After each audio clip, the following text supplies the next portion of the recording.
as mais vivas imagens da sociedade brasileira de meados do século XIX ao início do século XX. Assim pode ser definida a obra de Angelo Agostini. Italiano de nascimento, escolheu o Brasil para viver aos 16 anos. Aqui trabalhou a vida inteira como cronista do cotidiano, retratando em desenhos e caricaturas tudo o que se passava à sua volta.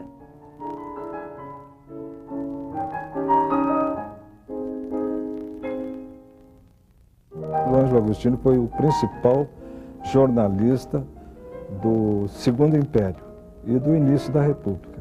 Grande parte das notícias que ele dava, das reportagens que ele fazia, era através dos quadrinhos. Ele ia colocando aquilo, dava uma visão perfeita do que tinha acontecido, né, para as pessoas que não sabiam ler, que eram 75%. E refletia a vida mundana, a vida popular brasileira. O repositório iconográfico dele é o maior que se tem no Brasil, porque ele fez a crônica da vida brasileira sobre todos os aspectos no jornal dele. E com ilustrações realistas que a pessoa está vendo, as ruas, está vendo a carruagem do imperador, a escolta do imperador, a roupagem das personagens, das pessoas da época, as contradições do país. Desembarcou esse artista com muita coragem. Olhou em torno e viu pouco mais que um vasto aras, onde se caldeavam raças. Havia a mucama, a mulatinha, o negro do eito, o feitor, o fazendeiro escravista, o Jornal do Comércio e 2 partidos políticos. Alugou casa e fundou a Revista Ilustrada, primeira manifestação séria de desenho humorístico entre nós.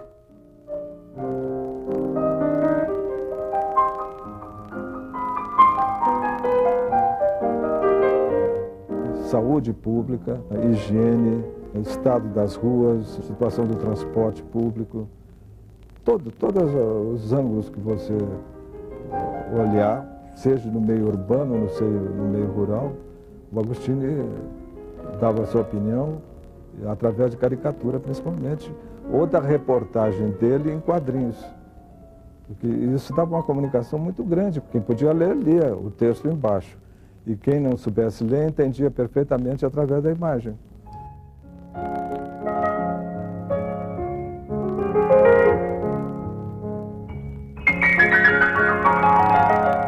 Comentarista do lápis, aos 21 anos, Angelo Agostini já está publicando caricaturas. Diabo Coxo é o nome da primeira revista que cria, e na qual começa a expressar a veia humorística. Logo em seguida, edita a revista O Cabrião, palavra que o dicionário registra como a pessoa que importuna sem parar. O Cabrião promete ser sisudo todas as vezes que não lhe fizerem cócegas. Dirá em prosa e verso o que vir e ouvir em todas as praças. Ver os outros comer faz água na boca. Do Padre Nosso, o melhor trecho é o Venha a Nós. Candidato ao cobre dos leitores, empenhará a cabeça para fazer espírito jorrar de cada frase e copiar os carões, carinhas e caretas que melhor traço ofereçam ao creiom. No Cabrião, ele fez um desenho sobre o Dia de Finados, uma charge lá com os mortos, com os esqueletos dançando, etc. E não foi bem aceito aquilo pela sociedade, né? Ele estava sempre atacando os governos conservadores. E ele foi processado, foi o primeiro processo contra jornalista no Brasil. E depois, por motivos políticos, andaram apedrejando o jornal dele, ele foi para o Rio.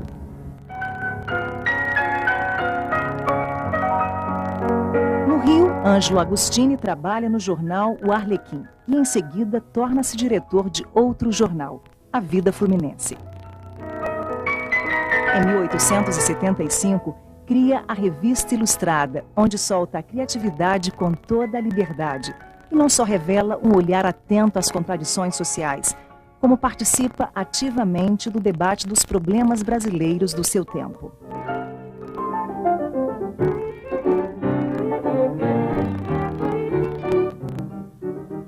Ele também era meio a favor de que terminasse a guerra.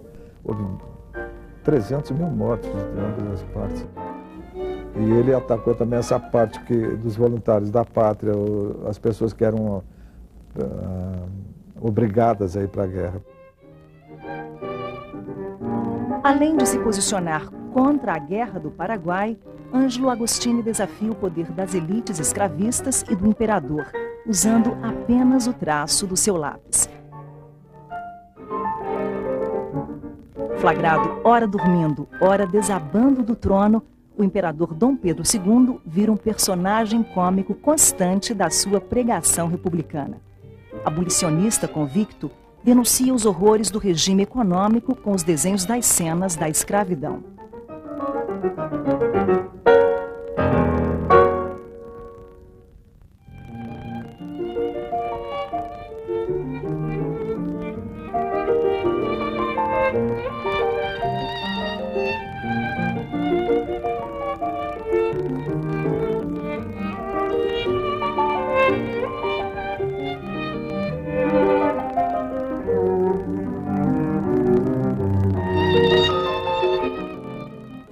Como ele atacava muito a escravidão, os fazendeiros não queriam fazer assinatura. Mas a história do Zé Caipora era tão interessante, as crianças gostavam tanto, e as moças, os rapazes, que eles se viam obrigados a manter, a família pressionava, né? E a tiragem dele era maior da época, 4.000 exemplares. Perseguido por sua luta contra a escravidão, Ângelo Agostini teve que se refugiar na França. Com a abolição, já de volta ao Brasil, resolve finalmente tornar-se cidadão brasileiro. Ele, que vivia no Brasil desde os 16 anos, não queria ser cidadão de um país escravista. Joaquim Nabuco, companheiro na luta abolicionista, saudou a decisão. Ninguém como ele viu rugirem sobre a sua cabeça mais cóleras, mais ódios, mais ameaças. Mas Ângelo Agostini deve lembrar-se que está no Brasil desde criança e que esta é a sua pátria.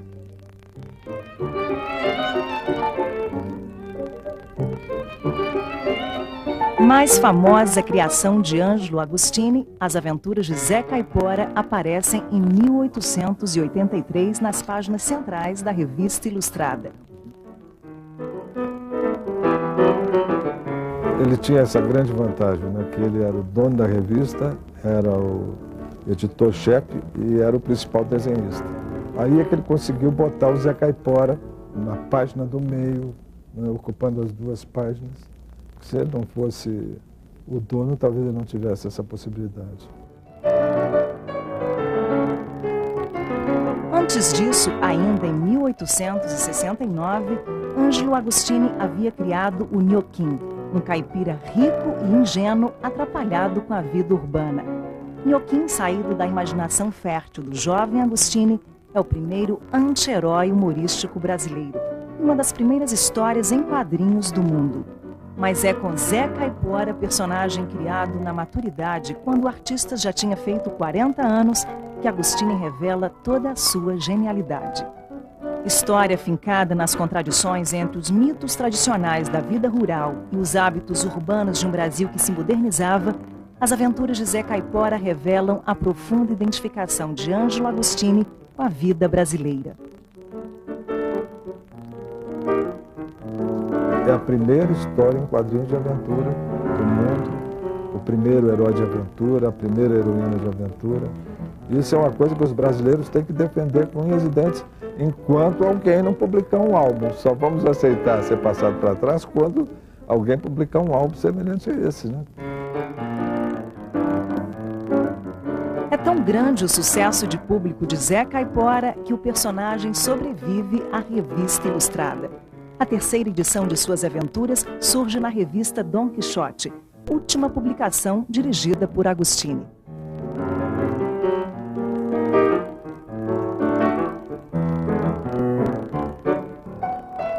Em Um Malho, onde Agostini empobrecido passa a trabalhar como empregado, são publicados, a partir de 1905, mais 40 capítulos inéditos das aventuras de Zé Caipora. Agostini faria ainda para a revista infantil o Tico-Tico, o famoso letreiro cercado de anjinhos em cores vivas. o artista velho e cansado retornava ao lirismo e ingenuidade do mundo infantil, quando a morte o alcança a 23 de janeiro de 1910.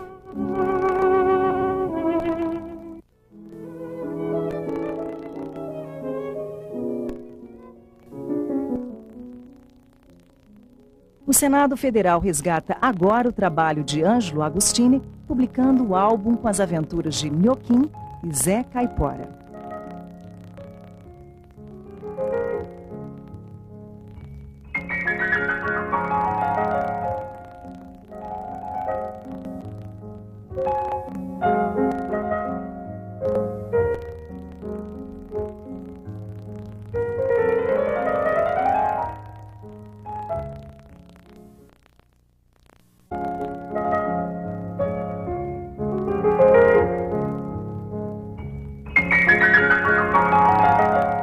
Comentarista do lápis, aos 21 anos, Ângelo Agostini já está publicando caricaturas.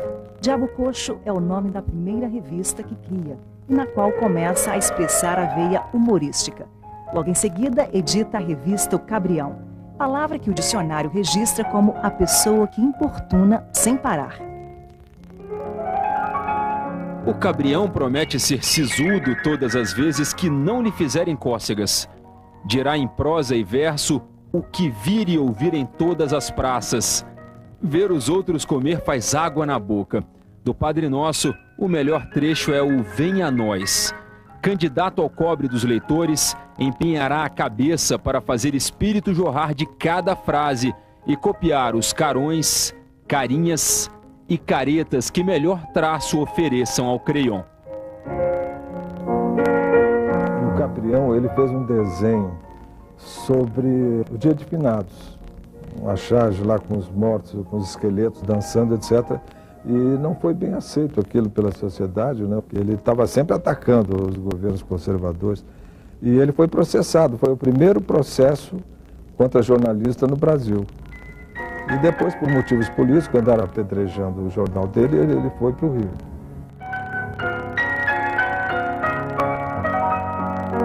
No Rio, Ângelo Agostini trabalha no jornal O Arlequim e, em seguida, torna-se diretor de outro jornal, A Vida Fluminense.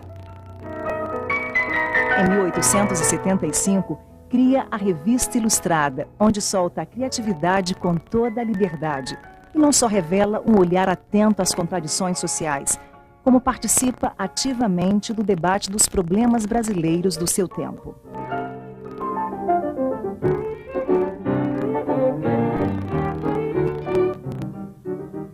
Ele também era meio a favor de que terminasse a guerra. Houve 300 mil mortos de ambas as partes. E ele atacou também essa parte dos voluntários da pátria, as pessoas que eram obrigadas a ir para a guerra.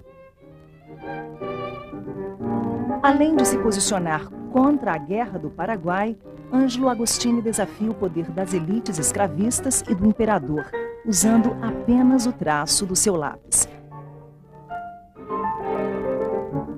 Flagrado ora dormindo, ora desabando do trono, o imperador Dom Pedro II vira um personagem cômico constante da sua pregação republicana. Abolicionista convicto, denuncia os horrores do regime econômico com os desenhos das cenas da escravidão.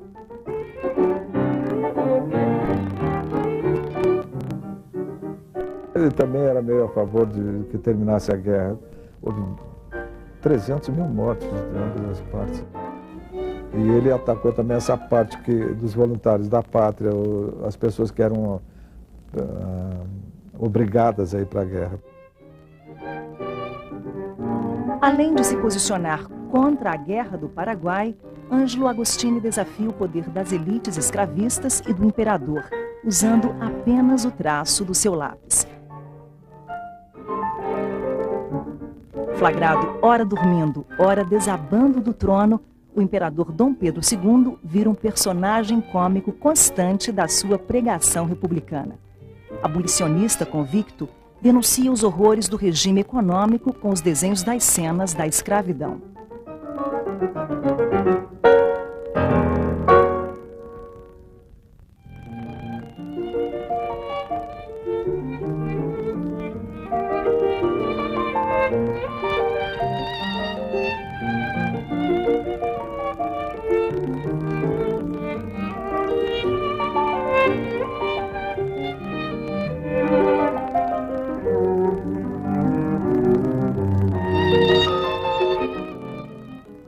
ele atacava muito a escravidão, os fazendeiros não queriam fazer assinatura. Mas a história do Zé Caipora era tão interessante, as crianças gostavam tanto, e as moças, os rapazes, que eles se viam obrigados a manter, a família pressionava, né? E a tiragem dele era maior da época, 4.000 exemplares.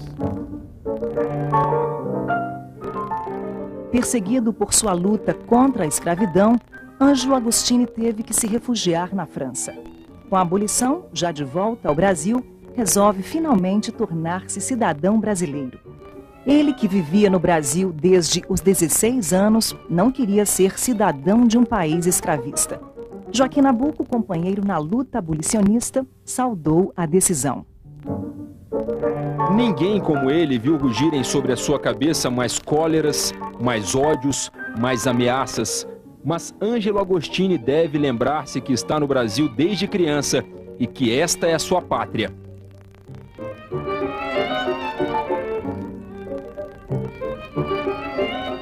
Mais famosa criação de Ângelo Agostini, As Aventuras de Zé Caipora, aparecem em 1883 nas páginas centrais da Revista Ilustrada. Ele tinha essa grande vantagem, né? Que ele era o dono da revista, era o editor-chefe e era o principal desenhista. Aí é que ele conseguiu botar o Zé Caipora na polícia. Diabo Coxo é o nome da primeira revista que cria, e na qual começa a expressar a veia humorística. Logo em seguida, edita a revista O Cabrião, palavra que o dicionário registra como a pessoa que importuna sem parar. O Cabrião promete ser sisudo todas as vezes que não lhe fizerem cócegas. Dirá em prosa e verso o que vir e ouvir em todas as praças. Ver os outros comer faz água na boca. Do Padre Nosso, o melhor trecho é o Venha a Nós. Candidato ao cobre dos leitores, empenhará a cabeça para fazer espírito jorrar de cada frase e copiar os carões, carinhas e caretas que melhor traço ofereçam ao creiom.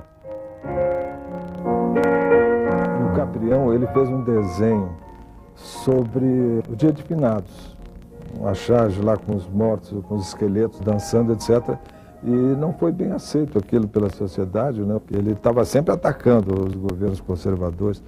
E ele foi processado, foi o primeiro processo contra jornalista no Brasil. E depois, por motivos políticos, andaram apedrejando o jornal dele, ele foi para o Rio.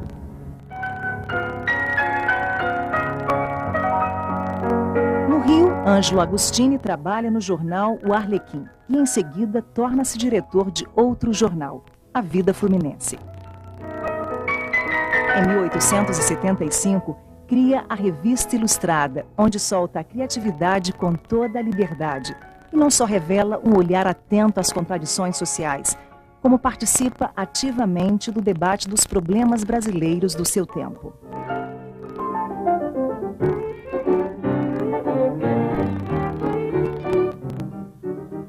Ele também era meio a favor de que terminasse a guerra. Houve 300 mil mortos de ambas as partes. E ele atacou também essa parte dos voluntários da pátria, as pessoas que eram obrigadas a ir para a guerra.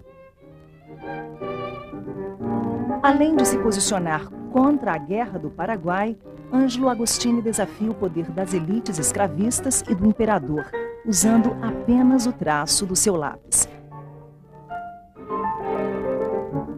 Flagrado ora dormindo, ora desabando do trono, o imperador Dom Pedro II vira um personagem cômico constante da sua pregação republicana. Abolicionista convicto, denuncia os horrores do regime econômico com os desenhos das cenas da escravidão.